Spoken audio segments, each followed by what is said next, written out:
سامعین کرام، پیاری بچیوں اور بچوں، السلام علیکم۔ میں اللہ کا شکر کرنے کے بعد مشکور ہوں ڈاکٹر عبدالقدیر صاحب، چیئرمین شاہین گروپ کا، کہ انہوں نے آج یہ مجھے موقع دیا کہ میں آج آپ سب حضرات کے سامنے ایک اہم موضوع پہ جو ایک عرصے سے میرے دل کے قریب ہے آپ سے گفتگو کر سکوں، اور وہ موضوع ہے اسلام میں علم کا تصور۔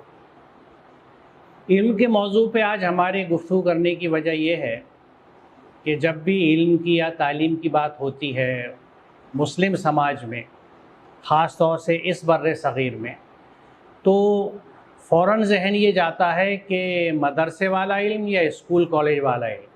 یعنی ہمارے سماج میں کئی سو سال سے یہ علم کی ایک تقسیم ہوئی ہے، اور اس میں ایک زمانے میں، اب تو یہ بحثیں کمزور پڑ چکی ہیں جیسے جیسے حقائق سامنے آ رہے ہیں، ورنہ ایک زمانے میں یہ بحث بڑی شد و مت سے تھی کہ اصل علم وہی ہے جو مدرسے میں حاصل کیا جاتا ہے، اور اسکول کالج میں جانے والے تو دنیاوی علم والے ہیں، دنیا کے طلبگار ہیں، ان کا آخرت میں کوئی حصہ نہیں ہے۔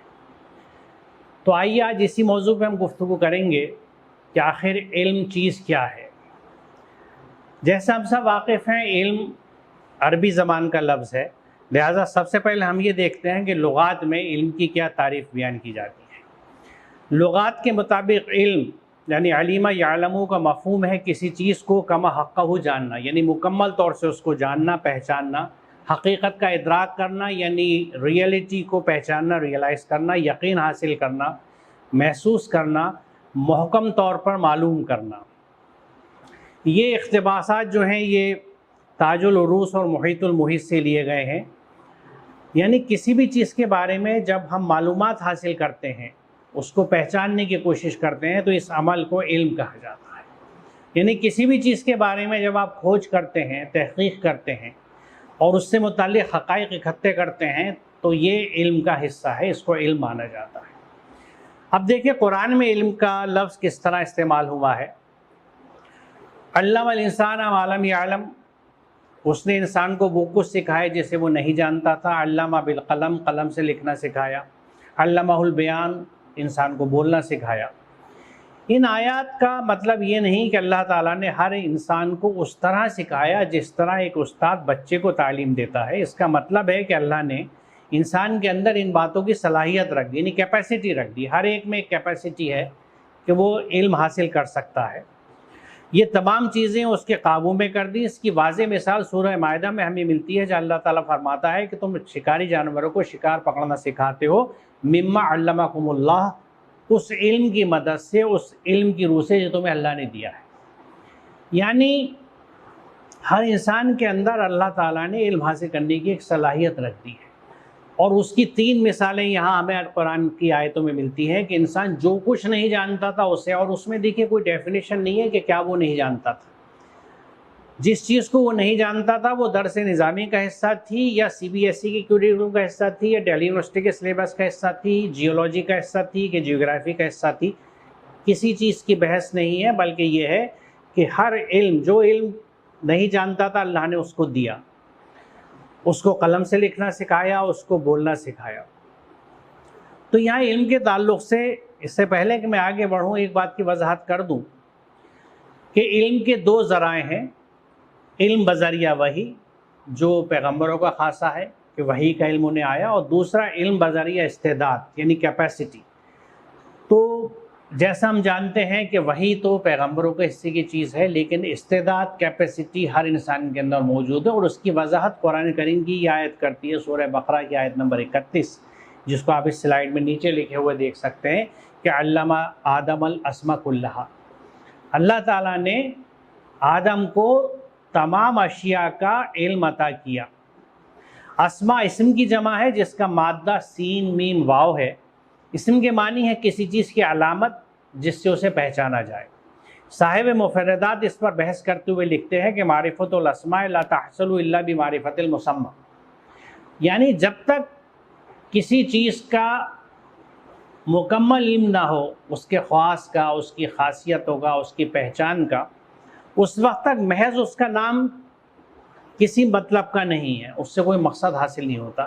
اس لیے ہم دیکھتے ہیں کہ اگر کسی شخص کا نام شریف احمد ہے اور وہ بہت شریف الطبع ہے، شریف ہے، تو ہم کہتے ہیں بھائی اسم با مسمہ ہے یہ، یعنی جو ان کا نام ہے وہ ان کی خاصیت نظر آتی ہے۔ تو خاصیت جو ہے، جو کیریکٹرسٹکس ہے، جو ایٹریبیوٹس ہیں، یہ بہت اہم چیزیں اور نام کے ساتھ یہ جڑ کے آتے ہیں۔ اور اس کی مثال میں اس طرح آپ کو دوں کہ اگر کسی چیز کا نام آپ کے سامنے لیا جائے، مثال کے طور پہ میں اگر کہوں کیمرہ، تو آپ کے ذہن میں فوراً ایک شبیہ، ایک اسکیچ، ایک خاکہ آ جاتا ہے کہ کیمرہ کیا ہوتا ہے، اور اس کی تمام فائدے، اس کے استعمال، اس کی خاصیتیں آپ کے ذہن میں آ جاتی ہیں۔ ہر چیز کی پہچان کا یہی سلسلہ ہے، یعنی جب اللہ تعالیٰ نے آدم کو یہ کہا جاتا ہے کہ نام سکھائے، تو نام ہی نہیں سکھائے، ہر چیز کا علم اسے دے دیا۔ وہ کس طرح دے دیا؟ اسے جوڑیے کہ علم الانسان ما لم یعلم، کہ انسان جو کچھ نہیں جانتا تھا وہ اس کو سکھایا۔ اس کو ہم آج کے زمانے میں اس طرح کہہ سکتے ہیں کہ ہر انسان میں اللہ تعالیٰ نے یہ جو صلاحیت رکھی ہے، یہ اس کے جینز میں یا اس کے کروموزومز میں ہے۔ یعنی ہر انسان جو ہے، ہی اور she has a capacity to do anything, to learn anything. اور اس کی مثال ہم اپنے روزمرہ کی زندگی میں اس طرح بھی دیکھتے ہیں کہ ایک بچہ جس گھر میں پیدا ہوتا ہے، اسی گھر کی زبان وہ سیکھتا ہے۔ ایک چھوٹا بچہ مان لیجیے اگر کیرالہ میں پیدا ہوا اور وہ ملیالم زبان پک کر رہا ہے، لیکن کسی وجہ سے وہ فیملی یا وہ بچہ مان لیجیے چنئی بھیج دیا جائے اور تامل اسپیکنگ فیملی میں وہ پلنے لگے، تو آپ دیکھیں گے وہ تامل زبان سیکھ جائے گا۔ اس کو فرانس بھیج دیجیے، وہ فرینچ سیکھ لے گا۔ یعنی اس کے اندر جس طرح زبان کو سیکھنے کی صلاحیت ہے کہ جو اسے ماحول ملے گا، یہ بڑا اہم نقطہ ہے نوٹ کرنے کا، کہ جس کو ہم زبان کے تعلق سے سمجھتے ہیں کہ آس پاس سے جو زبان بچہ سنتا ہے وہی وہ سیکھتا ہے۔ تو بات صرف زبان کی نہیں ہے، ہم یہ اکثر اس بات کو نہیں سمجھتے اور اس کا دھیان نہیں رکھتے کہ اپنے سماج میں، اپنے ماحول میں، اپنے گھر میں بچہ، خاص طور سے چھوٹا بچہ، جو کچھ دیکھتا ہے اس کو ایک اسپنج کی طرح چوستا رہتا ہے، اور یہیں سے اس کی علم کی بنیاد پڑتی ہے۔ جو وہ دیکھتا ہے، جو وہ سنتا ہے، جو اسے کرتے ہوئے لوگ نظر آتے ہیں، وہیں سے اس کے علم کی بنیاد شروع ہوتی ہے۔ یہاں یہ جو آیت ہے کہ علامہ آدم الاسماء کلھا، اس کی ایک، یہ میں کلھا کے لفظ کو خاص طور سے ہائی لائٹ کرنا چاہوں گا کہ یہ لفظ نہایت اہم اور غور طلب ہے۔ اس ایک لفظ نے نسل انسانی کو علم کے اتھاہ سمندر سے آشنائی کی دعوت دی ہے، یعنی we have the whole ocean of knowledge, کیونکہ آپ کے اندر صلاحیت موجود ہے۔ یعنی اللہ نے تو تمام اشیاء کا علم حاصل کرنے کی صلاحیت انسان میں رکھ دی، اب یہ اس کی خواہش، ماحول و تربیت اور اس کی اپنی کوشش پر ہے کہ اس کا کتنا حصہ حاصل کر پاتا ہے۔ یعنی ہر انسان جو ہے وہ ایک پیکیج ہے، اللہ تعالیٰ کی ایک نعمت ہے جو تمام تر صلاحیتوں کے ساتھ پیدا ہوتا ہے۔ اب اس میں سے کیا صلاحیتیں نکلیں گی، نشو و نما پائیں گی، یہ اس پہ منحصر ہے کہ جس گھر میں، اور بلکہ اس سے پہلے جس گود میں وہ پیدا ہوا، اس گود سے اسے کیا تربیت ملتی ہے۔ بلکہ اگر آپ سچ پوچھیں تو حقیقت یہ ہے کہ بچے کی تربیت کا سلسلہ ماں کے پیٹ سے شروع ہو جاتا ہے۔ جب بچہ ماں کے پیٹ میں ہوتا ہے، اس پر ماں کیا سوچتی ہے، کیا بولتی ہے، کیسا کرتی ہے، اگر وہ منفی سوچ رکھنے والی خاتون ہیں تو اس بچے کے اندر پیدائش سے پہلے ہی منفی جذبات اس کے دماغ میں جگہ بنا چکے۔ اس کے بعد گھر میں پیدا ہونے کے بعد بچہ اپنے گرد و پیش سے جو کچھ دیکھتا اور سنتا ہے اس کو وہ سیکھتا چلا جاتا ہے۔ یہ ایک الگ موضوع ہے، اور اس پہ میرا ایک لیکچر بھی الگ یوٹیوب پہ موجود ہے بچوں کی تربیت پہ، لیکن یہ بہت اہم بات ہے جس پہ ہم اکثر توجہ نہیں دیتے کہ جس بچے کو ہم چھوٹا سمجھتے ہیں وہ ماں کی گود سے ہی چاروں طرف سے ایک اسپونج کی طرح اپنی سب چیزوں کو جذب کرتا ہے۔ وہ اپنے ماں باپ کو دیکھتا ہے کہ یہ کیسے بولتے ہیں، کیا کرتے ہیں، اور وہی اس کی شخصیت کا حصہ بن جاتا ہے۔ تو بچے کی تربیت کے لیے بے حد ضروری ہے کہ گھر کے اندر ایک اچھا ماحول ہو، تہذیب کا ماحول ہو، ادب کا ماحول ہو، اچھی زبان کا استعمال کیا جائے اور مثبت سی چیزیں سامنے آئیں، اچھی چیزیں بچوں کے سامنے ذکر کی جائیں۔ یہ اگر پورا گھرانہ اس کا خیال رکھتا ہے تو بچے اچھی تربیت کے ساتھ بڑے ہوتے ہیں، ورنہ وہ بچے اچھی تربیت نہیں پاتے اور آگے چل کے اچھے انسان نہیں بنتے، اور ماں باپ اس بات کے لیے جواب دہ رہتے ہیں اور رہیں گے ہمیشہ اللہ تعالیٰ کے ہاں کہ انہوں نے بچے کی تربیت کس انداز سے کری۔ بہرحال یہ ایک الگ موضوع ہے جیسے میں نے کہا۔ اب آئیے علم کی بات ہم کر رہے تھے کہ اب یہ دیکھتے ہیں کہ یہ جو عربی کا لفظ علم ہے اس کو انگریزی زبان میں کیا کہا جاتا ہے۔ یہ المودد ڈکشنری ہے جو مستند ڈکشنری مانی جاتی ہے عربک انگلش اور انگلش عربک کے لیے۔ اس میں آپ دیکھیں گے سب سے اوپر علم کے مقابلے میں جو چیز لکھی ہوئی ہے، پہلا لفظ ہے وہ ہے سائنس، یعنی جس چیز کو عربی میں علم کہا جاتا ہے اس کو انگریزی میں سائنس کہا جاتا ہے۔ اور یہ بات لغت کی نہیں ہے، آپ اگر کسی بھی ایسے ملک میں چلے جائیں جہاں کی زبان عربی ہو اور وہاں کسی آپ یونیورسٹی میں جائیں تو وہاں آپ دیکھیں گے فیکلٹی آف سائنس کے اوپر کلیات العلوم لکھا ہوگا۔ وہاں سائنٹسٹ کو عالم، جس کی جمع جس کی پلورل علماء ہے، وہ لفظ استعمال کیا جاتا ہے، یعنی عالم اور علماء کا لفظ لنگوسٹک اعتبار سے زبانی نوعیت سے سائنٹسٹ کے لیے، سائنسداں کے لیے استعمال کیا جاتا ہے، اسی لیے فیکلٹی آف سائنس کو کلیات العلوم لکھا جاتا ہے۔ اب سائنس کی ڈیفینیشن اگر آپ دیکھیں، یہ ویبسٹر کی ڈکشنری کا ایک پیج ہے جس میں سائنس کی تعریف لکھی ہوئی ہے کہ knowledge is of facts, phenomena, laws and proximate causes gained and verified by exact observation, organized experiment and correct thinking, also the sum of universal knowledge۔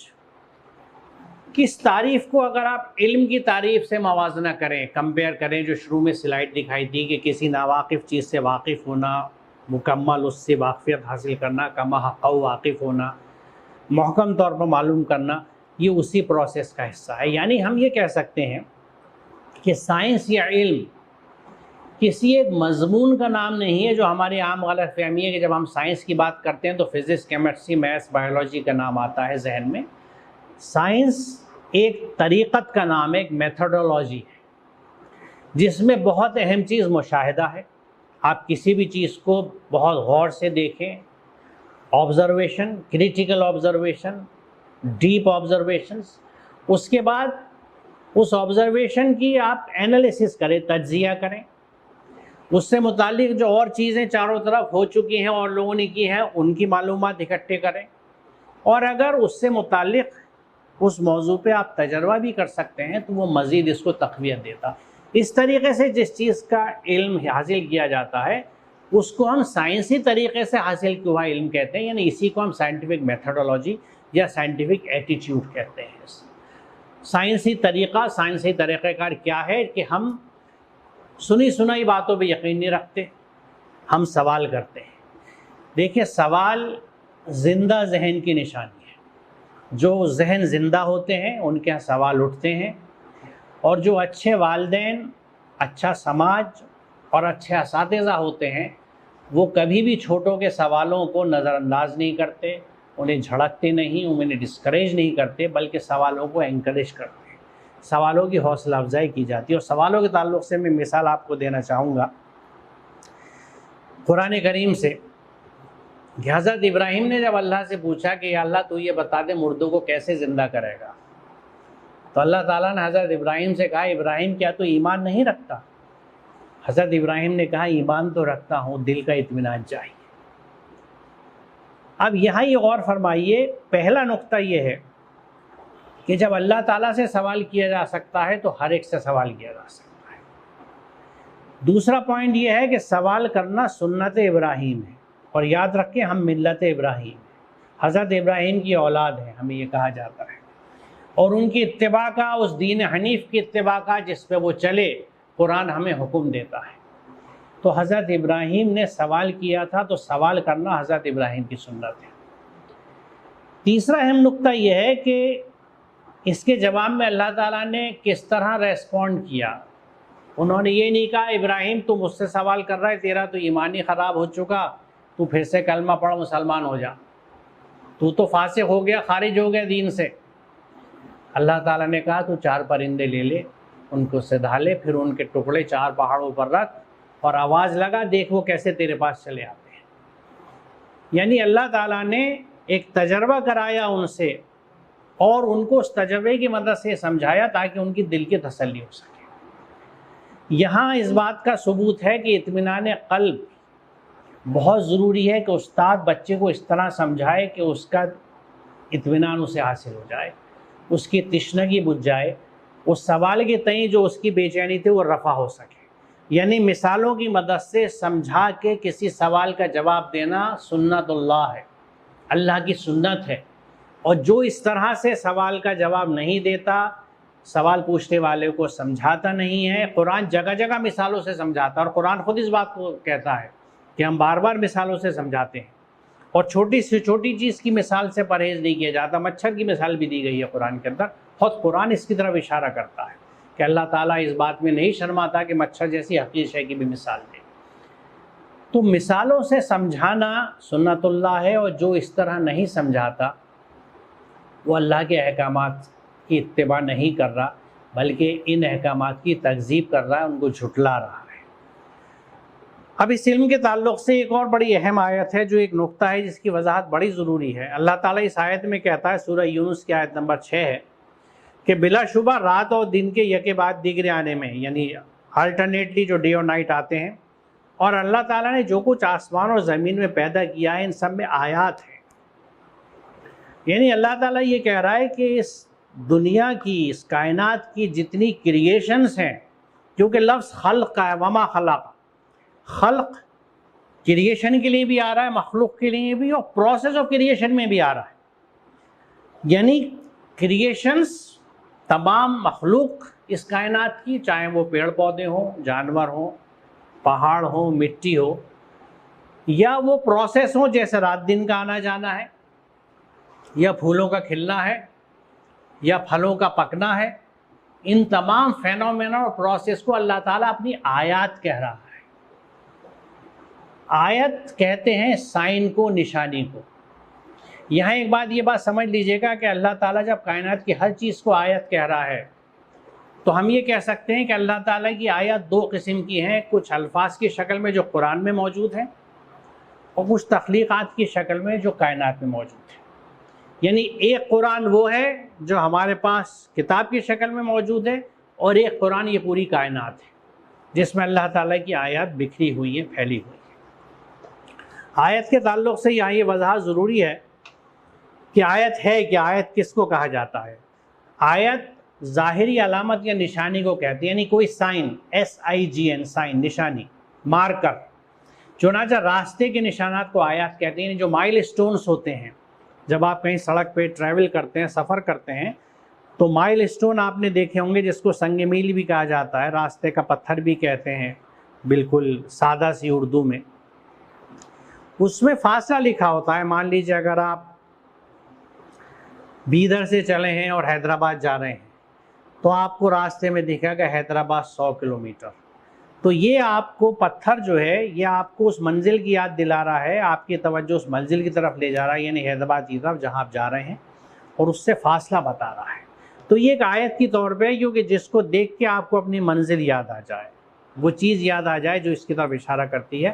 اور یہی بات یہاں کہی گئی ہے کہ در حقیقت آیت ہر اس ظاہری چیز کو کہتے ہیں جو کسی چھپی ہوئی چیز کی نشاندہی کرے، یعنی اس کو پوائنٹر ہو، اور جب کوئی شخص اس ظاہری چیز کو پہچان لے تو وہ جان لے کہ اس نے اس چھپی ہوئی چیز کو، پوشیدہ چیز کو جان لیا، اس کو سمجھ لیا۔ یہ راغب، تاج اور محیط سے اقتباس ہے۔ خدا کی ذات انسانی سمجھ کے دائرے میں نہیں آ سکتی، لہٰذا اس کے متعلق ان ظاہری علامات ہی سے انداز لگایا جا سکتا ہے جو کائنات میں بکھری پڑی ہیں۔ اسی لیے کائنات اور اس کی تمام اشیاء آیات اللہ، یعنی اللہ کی آیات ہیں۔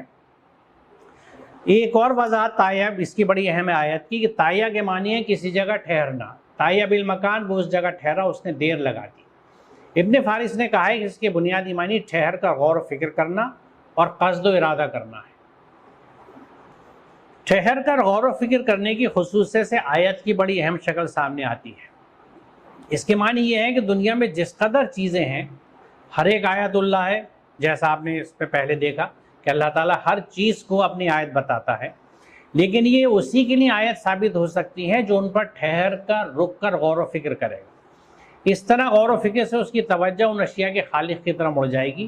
اس طرح قرآن کریم کی آیات پر بھی رک کر غور و فکر کرنے سے انسان منزل کو پا سکتا ہے۔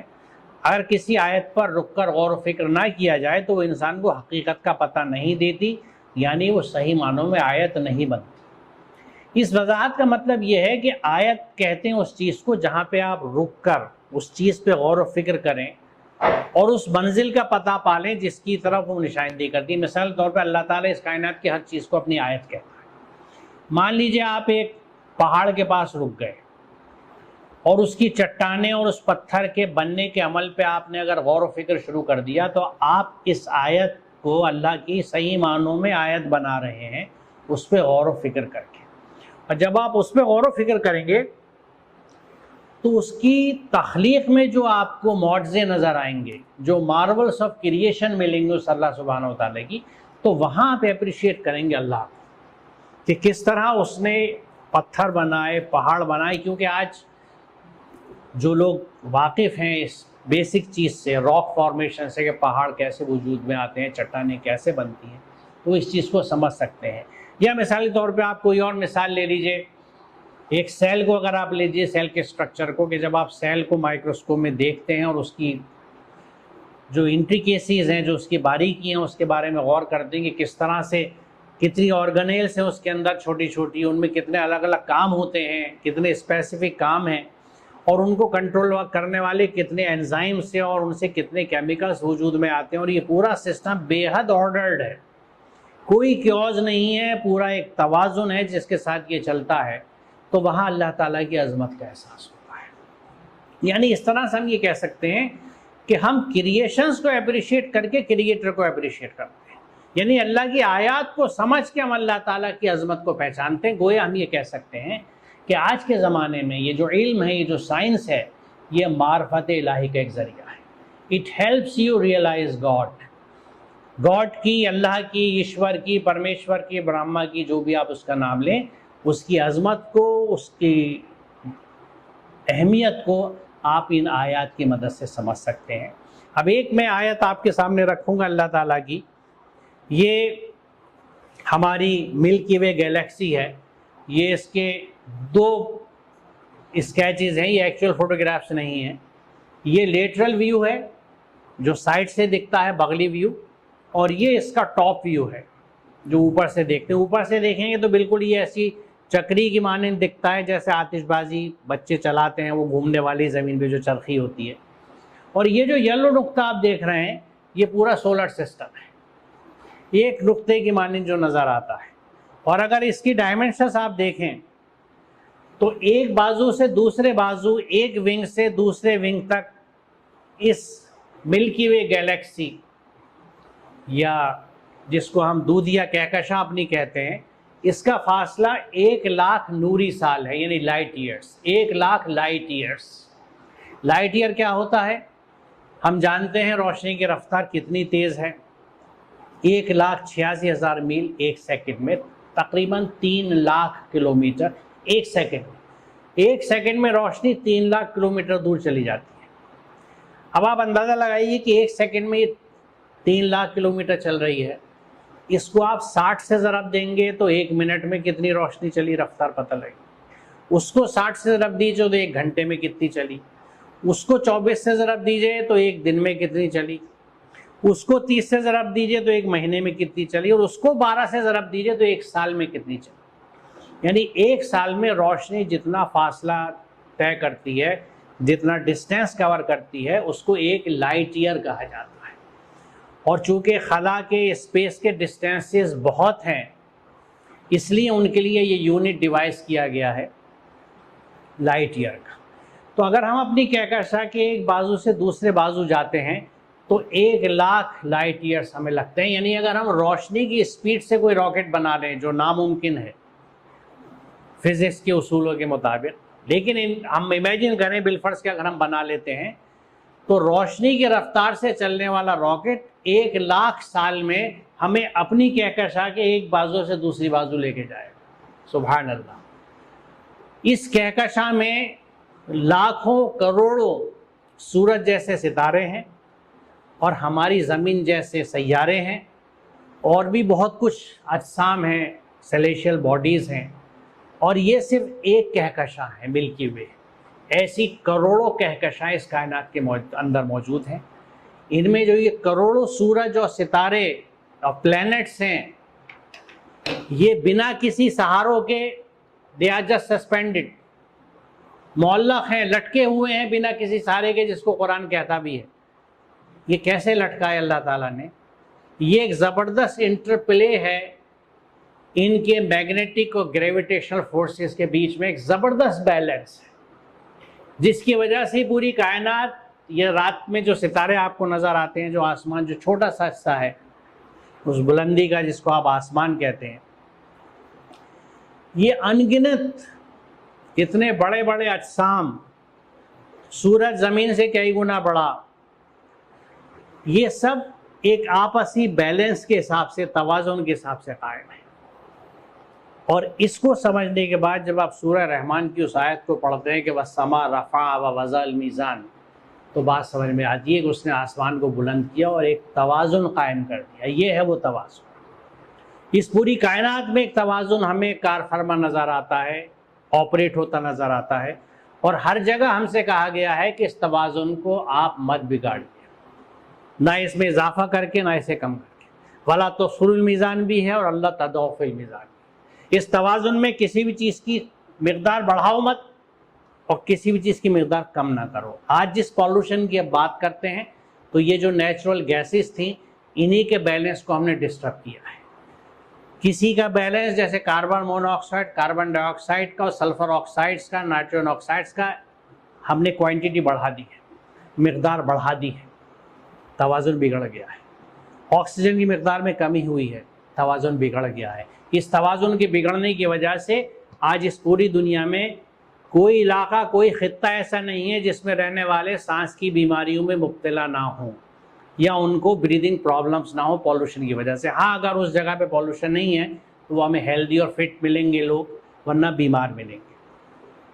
تو یہ ایک اللہ کی آیات ہے، یہ ایک گیلیکسی ہماری، اور یہ اللہ کی عظمت کا پتہ دیتی ہے۔ اب اس میں دیکھیے ایک چھوٹا سا ڈاٹ ہمیں دکھتا ہے جو 30,000 لائٹ ایئرس، 30,000 نوری سال کے فاصلے پر ہے سینٹر سے۔ یہ پورا سولر سسٹم ہے جو ایک ڈاٹ کی طرح دکھتا ہے۔ اس سولر سسٹم میں سورج اور اس کے تمام پلینٹس، ان تمام پلینٹس میں ایک پلینٹ زمین، ہمارا پلینٹ، اس کے 75% حصے میں پانی، صرف 25% حصے میں لگ بھگ خشکی، اور اس خشکی پہ ایک چھوٹے سے حضرت انسان کا وجود۔ یعنی do we really exist mathematically? Mathematically تو انسیگنیفیکینٹ فگر ہے، وی جسٹ ڈونٹ ایگزسٹ۔ ہمارا وجود ہی نہیں ہے زمین اور اس کائنات میں۔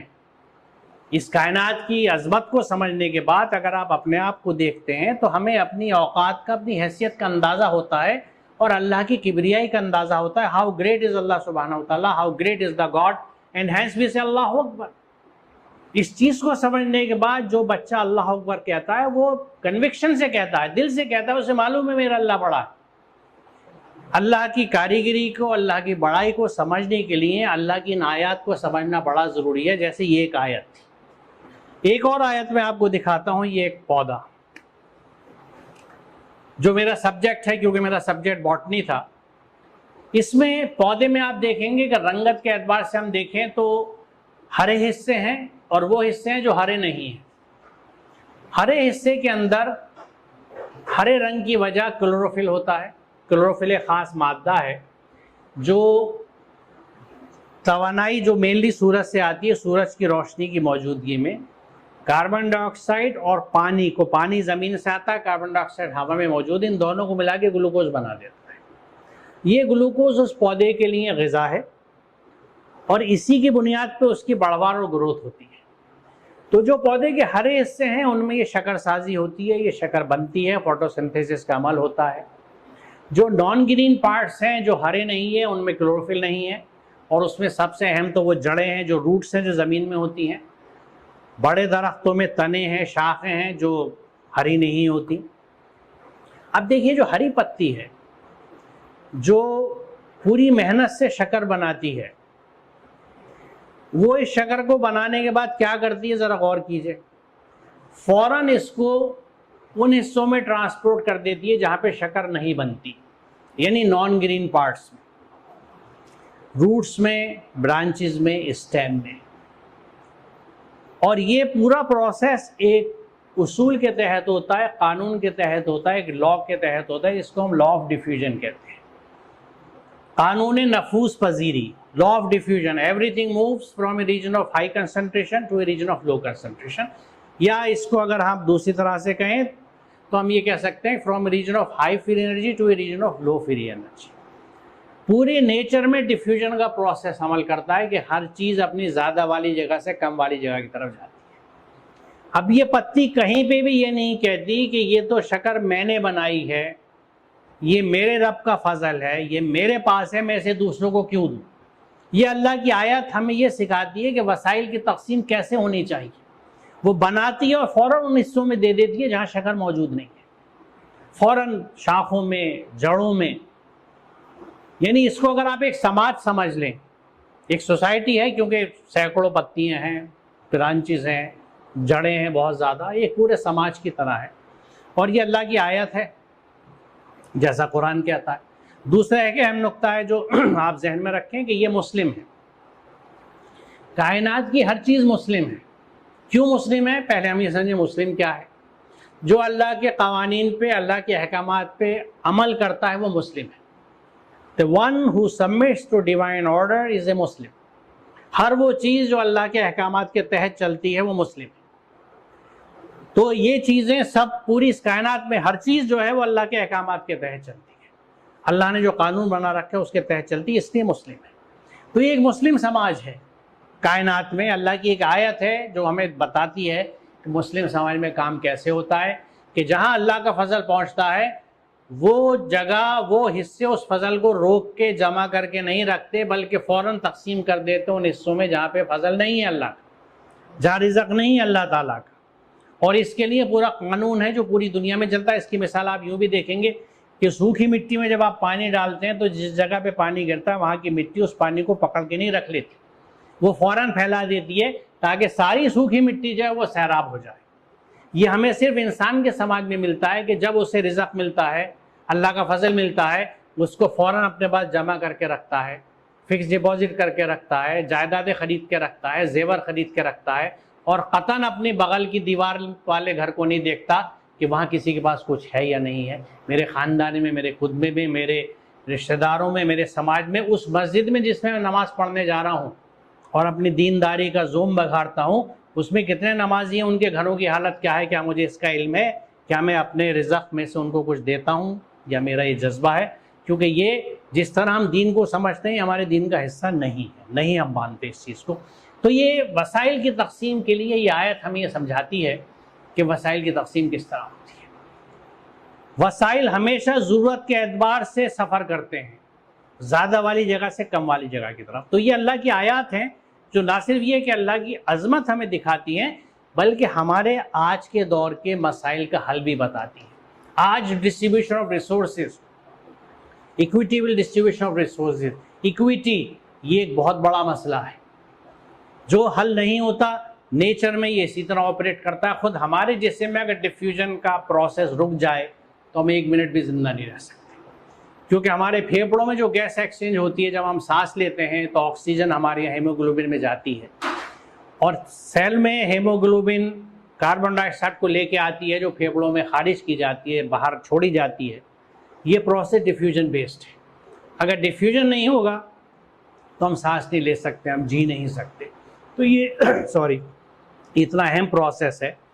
اب دیکھیں یہاں پہ اللہ تعالیٰ کیا کہتا ہے کہ ہم نے آیات کھول دی ان لوگوں کے لیے جو علم رکھتے ہیں. قد فصلنا الآیات لقوم یعلمون، کہ جو قومیں علم رکھتی ہیں ہم نے اپنی آیات کو ان پہ کھول دیا ہے. اور آج ہم دیکھتے ہیں کہ ڈسکوریز کن ملکوں میں ہو رہی ہے جہاں لوگ ایکسپلوریشنز کر رہے ہیں سائنس کے میدان میں.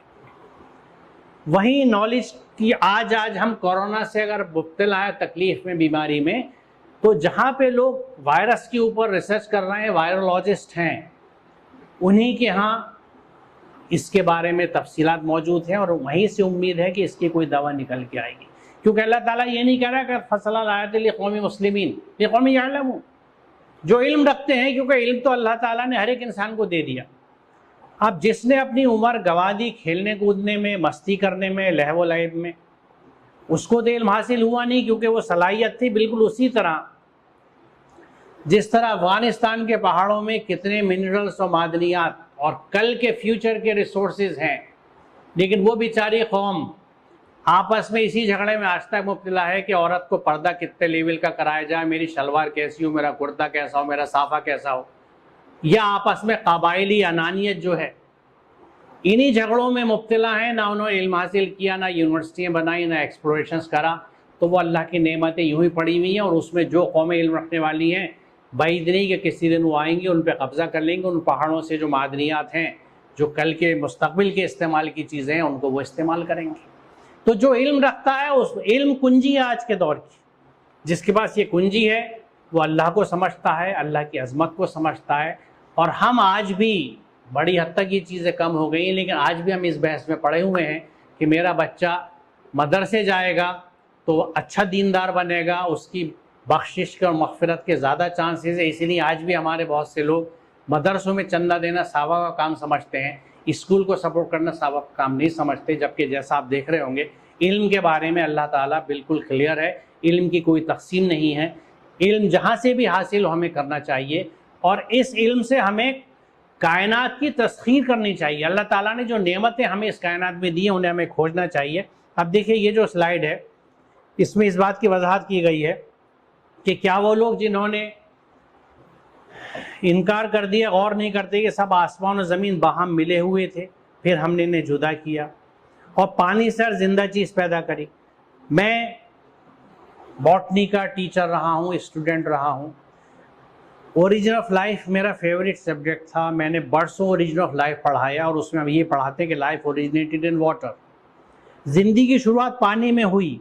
یہ ڈسکوریز آج ہوئی ہیں، قرآن میں 1400 سال پہلے یہ بات لکھی ہوئی ہے، لیکن چونکہ ہم نے قرآن کو اس نقطہ نظر سے پڑھا ہی نہیں، ہم نے قرآن کو ہدایت کے لیے کہاں پڑھا ہے، ہم نے تو قرآن کو ثواب کے لیے پڑھا ہے، یا ثواب بخشوانے کے لیے پڑھا ہے، یا بنا سمجھے پڑھا ہے، یا قرأت کی ہے، یا اس کو حفظ کر لیا ہے۔ اس پہ تفکر و تدبر کب کیا ہے؟ جس کے لیے قرآن خود کہتا ہے۔ قرآن کہیں پہ یہ نہیں کہتا کہ تم قرآن کو حفظ کرو، اس نے تو یہ کہا ہے کہ اس کے محافظ ہم نے اس کو اتارا اور اس کی حفاظت ہم کریں گے۔ ہمیں حکم کیا ہے کہ تدبر کرو، افلا یتدبرون القرآن ام علی قلوب اقفالها، یہ آیت ہے قرآن کہ یہ لوگ قرآن پہ تدبر کیوں نہیں کرتے؟ Why don't they ponder upon the Quran, کیا ان کے دلوں پہ تالے پڑ گئے؟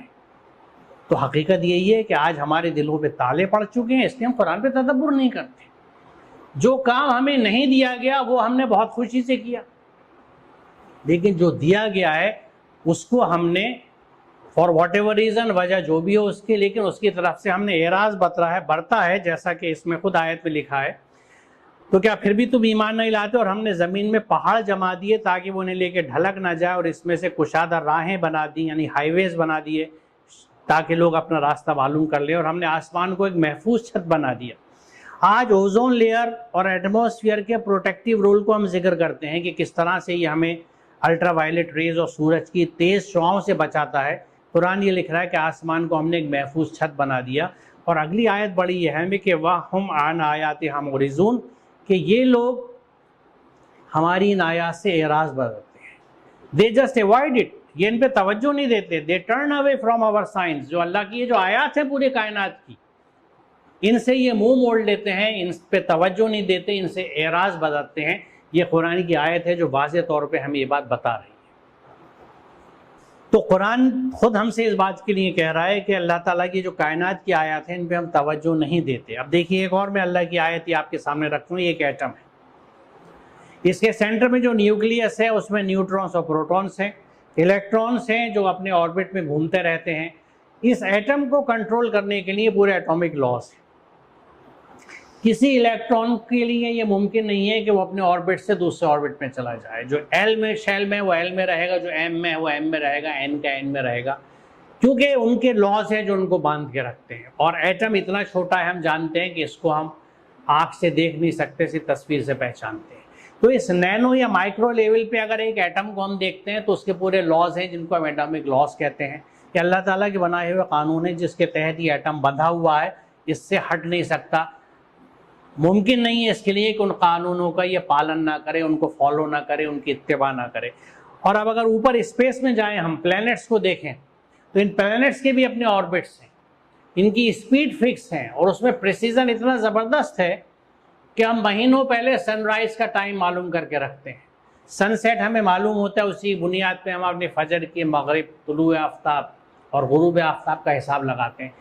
یعنی اتنے زبردست قانون ہیں جو ان سیاروں کو باندھے ہوئے اس پوری کائنات میں، اس پوری گیلیکسی میں، یعنی ہر چیز اللہ کے قانون کے تحت بندھی ہوئی ہے، اور اسی بات کو دیکھیے قرآن کیا کہتا ہے کہ اسی کا ہے وہ سب کچھ جو آسمانوں میں ہے اور جو کچھ زمین میں ہے، اور اسی کا دین چل رہا ہے، پھر کہ اللہ کو چھوڑ کر تم کسی اور سے تقویٰ کرو۔ لفظ دین جو ہے عربی کا، مادے کے اعتبار سے اس کے 3 مطلب نکلتے ہیں: اطاعت، قانون اور یوم الجزا، جو سورہ فاتحہ میں مالک یوم الدین، کیونکہ وہ بھی انصاف کا دن ہوگا۔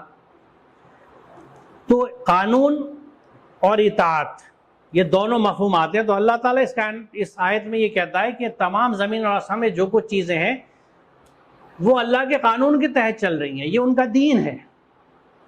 تو کیا تم اللہ کے قانون سے الگ کوئی قانون نکالو گے؟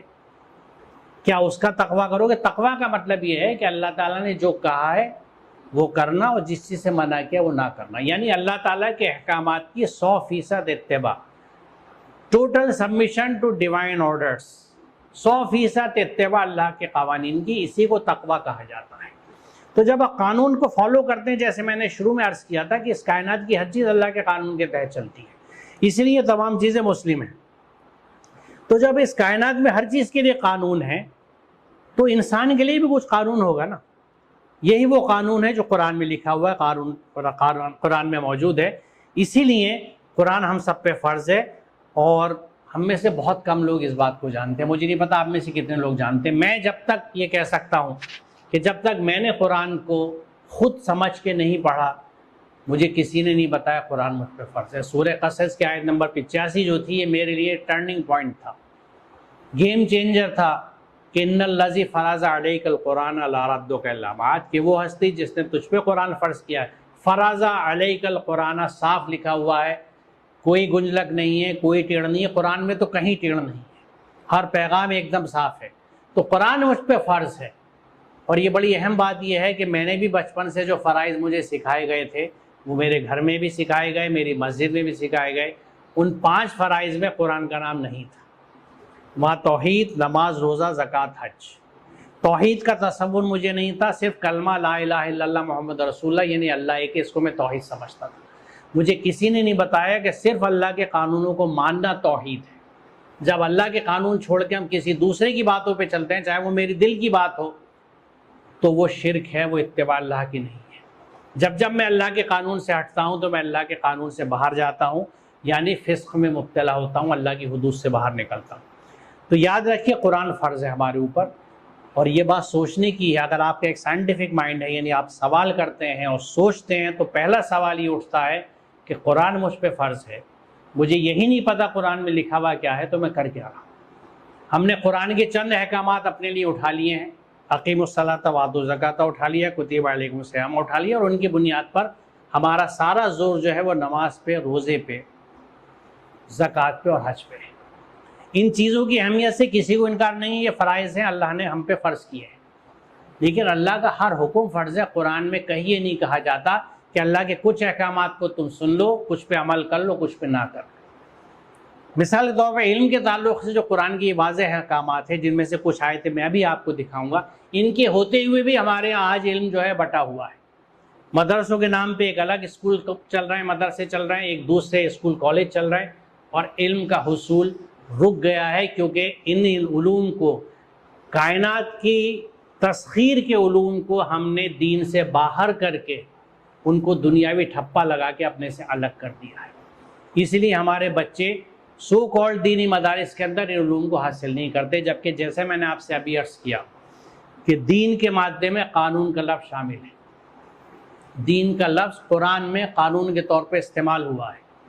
تو پھر اس پوری کائنات میں جو اللہ کے قوانین چل رہے ہیں، جن کی کچھ ابھی مثال آپ نے دیکھی، ایٹم کو کنٹرول کرنے والے، پوری کائنات کو کنٹرول کرنے والے، اللہ کے ان قوانین کا مطالعہ کیوں کر دین سے باہر ہو سکتا ہے؟ یہ میرا ایک سوال ہے۔ یہ ممکن ہی نہیں ہے، یہ دین کا حصہ ہے۔ یعنی میں آپ کو یہ کہنا چاہتا ہوں کہ آپ میں سے جو لوگ فزکس پڑھتے ہیں، کیمسٹری پڑھتے ہیں، میتھمیٹکس پڑھتے ہیں، وہ اللہ کے حکم کی اتباع کرتے ہیں، اور اس طرح سے وہ اللہ کی آیات کو، اس کی کائنات کی آیات کو ایکسپلور کرتے ہیں، تسخیر کرتے ہیں، اس کا قرآن میں حکم ہے، یہ عین عبادت کا حصہ ہے۔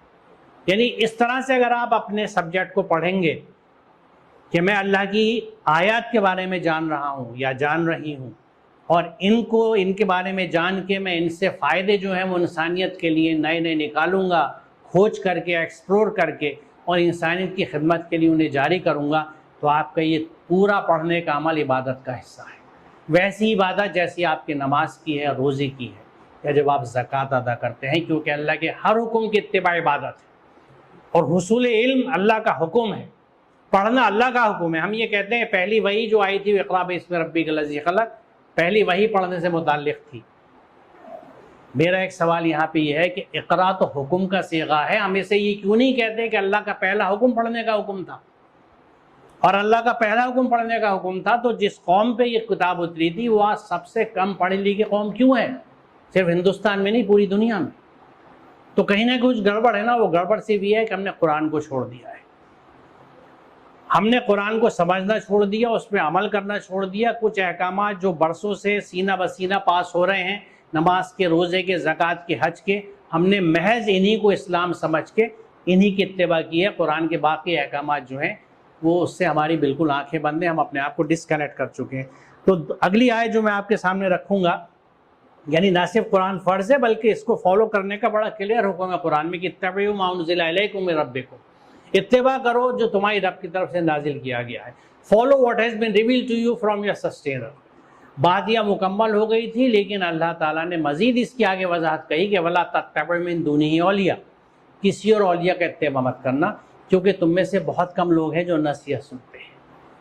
کیونکہ جب ہم منمانی زندگی گزارتے ہیں، نصیحت کہاں سے سنیں گے؟ جب نصیحت کی کتاب کو بنا سمجھے ہم نے لپیٹ کے جزدان میں رکھ دیا ہے، اس کو پڑھ لیتے ہیں، سن لیتے ہیں بنا سمجھے، تو پھر عمل کہاں سے ہوگا؟ لہٰذا نصیحت کہاں سے مانیں گے؟ نصیحت کی کتاب کو جب تک آپ سمجھیں گے نہیں، اس پہ عمل نہیں کریں گے، وہ نصیحت کی کتاب بنے گی کیسے؟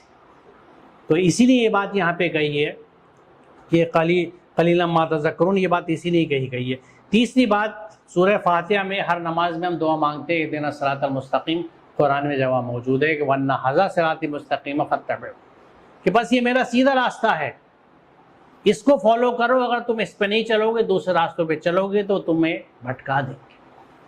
یعنی یہ تین آیتیں ہیں جو بالکل یہ ثابت کرتی ہیں کہ آپ کو قرآن کو سمجھ کے اس پہ ہی، اس کے احکامات پہ عمل کرنا ہے، جبھی آپ مسلم بنیں گے۔ قرآن فرض ہے، قرآن کی اتباع کرنی ہے، اور یہی سیدھا راستہ ہے۔ اگر اس راستے پہ نہیں چلیں گے، کسی دوسرے راستے پہ چلیں گے تو ہم بھٹک جائیں گے۔ تو جب ہمیں پتہ ہی نہیں قرآن میں لکھا ہوا کیا ہے، تو وہ راستہ ہمیں ملے گا کہاں سے؟ وہ صراط مستقیم ملے گا کہاں سے جب ہمیں یہی نہیں پتہ کہ قرآن میں لکھا ہوا کیا ہے؟ مثال طور پر علم کے تعلق سے ہم دیکھ رہے ہیں کہ ہم کتنے ناواقف ہیں، اور دیکھیے یہ آیت علم کے تعلق سے کتنی چشم کشا ہے کہ ہم عنقریب ان کو اپنی آیات دکھائیں گے، آفاق میں بھی اور ان کے اپنے نفس میں بھی۔ یعنی خود ہمارے اندر جو آیات ہیں اللہ تعالیٰ کی ہمیں دکھیں گی، اس کائنات میں دکھیں گی، یہاں تک کہ یہ بات ان پہ کھل جائے گی قرآن واقعی برحق ہے۔ یعنی قرآن کی حقانیت ثابت کرنے کے لیے اللہ تعالیٰ آیات ہمارے سامنے لاتا رہے گا۔ نئی نئی چیزیں کائنات میں ڈسکوریز ہو رہی ہیں، ہمارے سامنے آ رہی ہیں، نئی نئی تخلیقات، نئے نئے مخلوقات، نئے نئے عوامل۔ یہ اللہ تعالیٰ کی وہ آیات ہیں جو ہمیں یونیورس میں، آفاق میں ملتی ہیں، خود ہمارے نفوس میں بھی، ہمارے اندر بھی آیات کا ڈسکوری کا پروسیس چل رہا ہے تاکہ قرآن کی حقانیت ثابت ہو سکے۔ سورہ نمل کی آیت بہت چشم کشا ہے کیونکہ اس میں قیامت کا منظر ہے۔ اللہ تعالیٰ کہتا ہے کہ ہم جب سب لوگوں کو جمع کر لیں گے تو اللہ تعالیٰ ان سے کیا سوال کرے گا؟ کیا کذبتم بآیاتی ولم تحیطوا بها علما ام ماذا کنتم تعملون، کہ تم نے میری آیت کو جھٹلا دیا، کذبتم بآیاتی، میری آیت کو جھٹلا دیا، ولم تحیطوا بها علما، ان کا علمی احاطہ کیے بنا، without comprehending them with your knowledge، ام ماذا کنتم تعملون، اگر تم یہ نہیں کر رہے تھے تو تم کر کیا رہے تھے؟ what was it you did؟ یعنی یہ آیت واضح کر دیتی ہے کہ دنیا میں آپ کو کیا کرنا ہے، اور اگر آپ یہ نہیں کر رہے تھے تو قرآن یہ پوچھتا ہے آپ کیا کر رہے تھے۔ اور یہ قیامت کا پرچہ آؤٹ ہوا ہے، یہ سوال قیامت کے دن پوچھا جا رہا ہے اللہ تعالیٰ۔ دیکھیے قیامت کا امتحان بہت بڑا ہے، لیکن پرچہ پورا آؤٹ ہے قرآن کے اندر۔ آپ قرآن سمجھ کے پڑھیں تو آپ کو وہ تمام چیزیں مل جائیں گی جن کا سوال ہم سے کیا جائے گا۔ یہاں اللہ تعالیٰ یہ کہہ رہا ہے کہ تم نے میری آیت کا علمی احاطہ نہیں کیا۔ یہ بات قرآن کی آیات پہ بھی لگتی ہیں، یعنی وہ جو الفاظ کی شکل میں موجود ہیں کہ ان کا علمی احاطہ ہم نے کیوں نہیں کیا، اور کائنات میں جتنی آیات ہیں ان کا بھی علمی احاطہ ہم نے کیوں نہیں کیا؟ اللہ تعالیٰ ہم سے سوال کر رہا ہے اور یہ پوچھا جا رہا ہے کہ تم نے یہ نہیں کیا تو کیا کیا؟ اور ایک اہم چیز یہ ہے، اس پہ آپ غور فرمائیں کہ ہمیں یہ کہا گیا ہے کہ تم نے ہماری آیات کو جھٹلا دیا، اکذبتم۔ اب اس کی تھوڑی سی وضاحت سمجھ لیں کہ کذبن کا کیا معنی ہے۔ الکذبن کے معنی ہے جانتے بوجھتے کسی چیز کے متعلق غلط خبر دینا۔ تکذیب یہ بھی ہے کہ انسان جس بات کی سچائی کا قائل ہو اور اس پر ایمان بھی رکھتا ہو، اس کا عمل اس کے اس ایمان کی گواہی نہ دے۔ یعنی جو ہمارا فیتھ ہے، جو یقین ہے، جیسے قرآن کی سچائی پہ ہمیں یقین ہے، پورا ایمان ہے، لیکن ہمارا عمل اس کی گواہی نہیں دیتا، یہ تکذیب ہے۔ یعنی قرآن کے احکامات کو ہم مانتے تو ہیں، عزت بھی کرتے ہیں، تکریم بھی کرتے ہیں، سچائی کے بھی قائل ہیں، اس پہ ایمان بھی رکھتے ہیں، لیکن somehow وہ ہمارے عمل میں نہیں دکھتا۔ مثال کے طور پہ علم کے تعلق سے میں نے صرف ایک موضوع اٹھایا ہے، بہت موضوع ہیں ایسے جو قرآن سے دور ہونے کی وجہ سے ہم نے بالکل چینج کر لیے ہیں۔ عبادت کا تصور بدل چکا ہے، بندگی کا تصور بدل چکا ہے، دین کا تصور بدل چکا ہے۔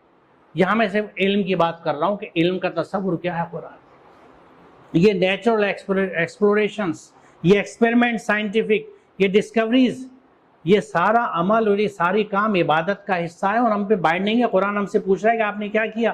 نہیں کیا تو آپ نے قرآن کو جھٹلا دیا۔ تو اب دیکھیے صورتحال کیا آتی ہے کہ یہ جو احکامات ہیں قرآن کے، ان کو ہم نے بالکل درگزر کر رکھا ہے، درکنار کر رکھا ہے، اپنے آپ سے الگ کر رکھا ہے، as if they do not exist۔ جیسا قرآن کہتا ہے کہ ہم اعراض برتتے ہیں ان سے، we just ignore them، ان پہ دھیان نہیں دیتے کیونکہ قرآن کو سمجھ کے نہیں پڑھتے۔ ہم نے کچھ احکامات قرآن کے اٹھا لیے، جیسا میں نے ذکر کیا نماز، روزہ، زکوٰۃ، حج کے۔ اس کے لیے قرآن کیا کہتا ہے وہ بھی میں آپ کے سامنے رکھوں گا، کیونکہ میرا سائنٹیفک اسٹائل ہے، دلائل کی بنیاد پہ بات کی جاتی ہے۔ قرآن یہ کیا کہتا ہے کہ اگر ہم چیری پکنگ کرتے ہیں کہ کچھ چیزیں اپنا لی، کچھ کو چھوڑ دیا، تو قرآن یہ کہتا ہے کہ جو لوگ ایسا کریں کہ کتاب کے ایک حصے پہ عمل کریں اور دوسرے پہ نہ کریں، تو ان کی سزا اس کے سوا کیا ہے کہ دنیا میں ذلیل و خوار ہو کے رہیں اور آخرت میں شدید ترین عذاب کی طرف لوٹا دیے جائیں۔ یہ ریفرنس آپ نوٹ کر لیجئے، گھر میں اگر آپ کے ترجمے کا قرآن ہو یا آپ کو عربی آتی ہو تو خود دیکھ لیجئے گا، پڑھ لیجئے گا۔ کلیئرلی یہ بات کہی جا رہی ہے کہ اگر آپ چیری پکنگ کر رہے ہیں، قرآن کے کچھ حصوں پہ عمل کرتے ہیں، کچھ پہ نہیں کرتے، تو دنیا میں ذلیل و خوار ہو کے رہیں۔ اب ذرا غور کیجئے، کیا مسلمانوں سے زیادہ ذلیل و خوار اس وقت دنیا میں کوئی ہے کیا؟ نہیں ہے۔ تو پھر ہم کیوں نہیں سوچتے کہ وائی دس از ہیپننگ؟ وہ قوم جس پہ ایک بہترین کتاب اتری تھی، جو چنو ہوئی قوم تھی، اللہ تعالیٰ قرآن میں یہ کہتا ہے کہ ہم نے تمہیں چن لیا ہے، آج اس قوم کی حالت کیوں ہے کہ اس کے نام پہ جتنے رہنے والے ہیں یا اس کے نام سے جتنے ملک چلتے ہیں، سو کالڈ مسلم کنٹریز، کیا حالت ہے ان کے اندر؟ اس ذلت اور خواری کی وجہ واحد یہ ہے کہ ہم نے قرآن چھوڑ دیا ہے۔ قرآن پہ واپس آئیں گے، قرآن کو سمجھیں گے، قرآن پہ عمل کریں گے، تبھی ہماری حالت بدلے گی، اور یہ ہمارا کام ہے۔ دس از our take, the ball is in our court۔ ہمیں کام کرنا ہے، اس لیے کہ قرآن نے یہ بات کہی ہے، جس کو شاعر نے بہت اچھے انداز میں کہا ہے کہ خدا نے آج تک اس قوم کی حالت نہیں بدلی، نہ ہو جس کو خیال آپ اپنی حالت کے بدلیں۔ اگر ہمیں چینج چاہیے تو we have to change ourselves۔ ہم دوسروں کو چینج کرنے کی کوشش کرتے ہیں، ہماری ساری کوشش یہ ہے کہ ہم دوسروں کو بدل دیں۔ ارے بھائی پہلے اپنے کو تو دیکھو۔ ہم اپنی غلطی نہیں دیکھتے، ہم نے قرآن کو ترک کر دیا ہے، قرآن لپیٹ کے رکھ دیا، اس کو سمجھنے کا، قرآن فہمی کا کہیں نظم نہیں ہے۔ مجھے وہ ادارے بتا دیجئے، آپ کو وہ اداروں کے نام گنا دیں گے جہاں قرآن تجوید سے پڑھایا جا رہا ہے، جہاں قرأت سکھائی جا رہی ہے، جہاں حفظ کا نظم ہے، پھر حفاظ کو آپ ٹرین کر کے ڈاکٹر، انجینئر سب کچھ بنا رہے ہیں۔ قرآن فہمی کہاں ہے؟ کیا ہمارے اداروں کو چلانے والے ذمہ دار اللہ کے ہاں جواب دہ نہیں ہوں گے کہ یہ بچے تمہارے پاس آئے تھے، یہ مسلمان بچے تھے، تم نے انہیں قرآن سے انٹروڈیوس کیوں نہیں کیا؟ تم نے انہیں قرآن سے کنیکٹ کیوں نہیں کیا؟ ان کو قرآن سمجھائے کیوں نہیں؟ یہ تمہارے پاس 4 سال، 8 سال، 10 سال، 12 سال پڑھے، تم نے انہیں قرآن سمجھا کے نہیں پڑھایا، قرآن فہم نہیں بنایا۔ جواب دہ ہیں، اور ہمیں اس طرف دھیان دینا چاہیے کہ ہمیں اس جواب دہی سے بچنا ہے۔ لیکن ان کا سوال ان سے ہوگا، میرا سوال مجھ سے ہوگا کہ تم نے زندگی میں ہر چیز کو سیکھا، تم نے کبھی قرآن کو اس قابل نہیں سمجھا کہ اس کو سمجھو اور اس پہ عمل کرو؟ یعنی wasn't it worth that کہ اس کو کم از کم ہم سمجھ تو لیں۔ یہ کتاب اگر عربی میں، اور عربی مجھے نہیں آتی، تو مجھے جو زبان آتی ہے اس کی ٹرانسلیشن پڑھ لوں، اسے سمجھ سکوں۔ تو چینج ہمیں اپنے اوپر لانی ہے۔ اور دیکھیے علم کے تعلق سے مشہور حدیث ہے کہ طلب العلم فریضۃ علی کل مسلم، ہر مسلمان پہ علم فرض ہے. اور سلمان ندوی صاحب کی تحریر میں اکثر دکھاتا ہوں، جنہوں نے میری کتاب کے لیے جب پیغام بھیجا تھا تو اس پہ لکھی تھی کہ سائنس علم کو کہتے ہیں، علم حقائق اشیاء کی معرفت و آگہی کا نام ہے، علم اور اسلام کا چولی دامن کا ساتھ ہے، علم کے بغیر اسلام نہیں اور اسلام کے بغیر علم نہیں. وآخر دعوانا الحمد للہ رب العالمین. السلام علیکم. بہت شکریہ آپ کا، اور میں ایک دفعہ پھر آپ سب کا شکریہ ادا کروں گا کہ آپ نے اس توجہ سے اس بات کو سنو. یہ میرا کانٹیکٹ نمبر ہے، ای میل ایڈریس ہے، جو مجھ سے رابطہ کرنا چاہے اس نمبر پہ. میں تمام سوشل میڈیا پہ موجود ہوں. میرا ایک پورا یوٹیوب چینل ہے جس کو آپ اگر محمد اسلم پرویز اور پرویز کی اسپیلنگ PARVIZ ڈالیں گے گوگل سرچ میں تو آپ کو مل جائے گا. اس میں ایسے بہت سے لیکچرز ہیں.